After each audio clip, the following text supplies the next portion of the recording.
OFW. Pag narinig mo, may kaya, sapat, meron, madali ang buhay. Mga pisikal na bagay lamang ang nakikita ninyo. Pero ang hindi ninyo alam, yung emosyon na dinadala ng bawat OFW. Ang lungkot na mapalayo kami sa aming mga mahal sa buhay. Ang pagod sa buong araw na pagkayod. Ang puyat dahil araw-araw kang papasok.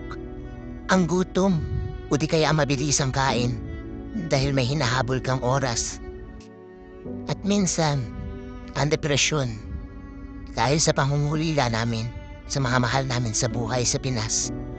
Kaya't kung makita man ninyo kaming masaya, tumatawa, gumagala, nag-enjoy, please lang pakiunawa dahil sa paraang ito, may ibsan ang aming pamumulila.